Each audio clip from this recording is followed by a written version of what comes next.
Participate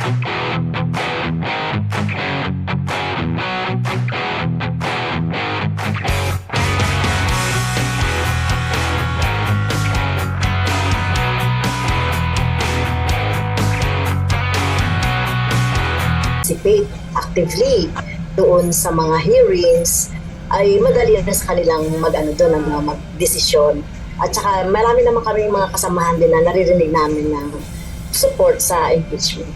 Naipadala na ng Makabayan Bloc lawmakers sa kanilang mga kasamahan sa Kamara ang digital copy ng impeachment complaint na iniendorso nila laban kay Vice President Sara Duterte umaga ng Biyernes, December 6. Ito ay upang mapag-aralan nila at hikayatin ng mga kapwa kongresista na pumirma sa isang resolution of impeachment laban sa pangalawang Pangulo.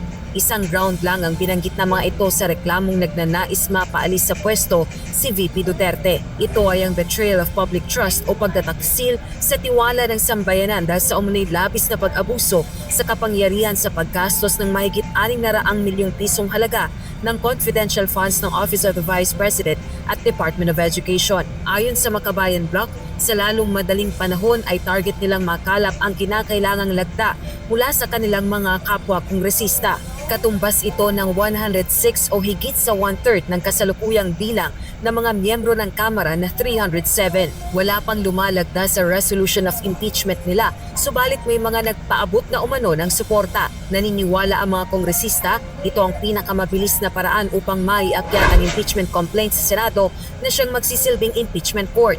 Kapag idinaan kasi sa pagdinig ng Committee on Justice ng Kamara ang reklamo, ay mangangailangan ito ng mas maraming panahon. Hindi naman tayo nagmamadali. What we are asking is gawin ng Senado at ng Kongreso ang constitutional mandate niya since we finished na doon sa complaints, di ba? So it is the people's will na magkaroon ng hustisya at accountability. Tingin natin hindi naman talaga halimbawa super necessary na matenga pa sa Kamara kasi sa totoo lang kung sa timeline ng rules sa impeachment sa House, pwede talagang tumagal din may sa Committee on Justice pa lang ang maximum ay 60 session days para i-consolidate, i-discuss yung impeachment complaint.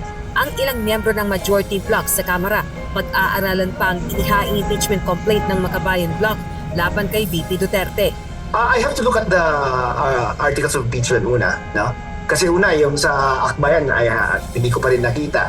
Yung sa Makabayan, I know only na one ground lang ang minention nila but hindi ko rin nakita yung complaint nila.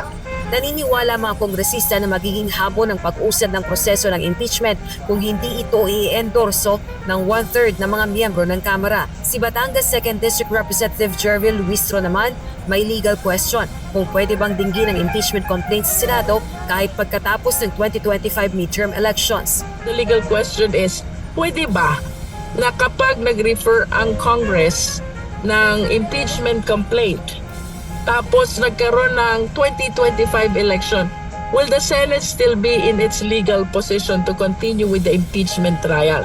Because we have to consider that there are 12 sitting senators whose terms are uninterrupted because it commenced last 2022.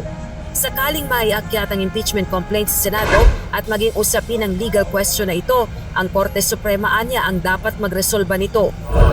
Samantala, hiniling naman ng House Committee on Good Government and Public Accountability sa Philippine Statistics Authority o PSA na i-verify ang pagkakakilanlan ng nasa 677 na recipients ng confidential funds ng Office of the Vice President. Ipinadala ang request sa pamamagitan ng liham na pirmado ni House Panel Chairperson Representative Joel Chua. Ginawa ang request matapos na kumpirmahin ng PSA na wala sa kanilang database ang Mary Grace Piatos at Popoy Villamin na dalawa signatories sa Documentary Payment of Evidence para sa OVP confidential funds. Rosa Licos, UNTV News and Rescue. Diyos ang aming sandigan, serbisyo publiko ang aming pinahahalagahan.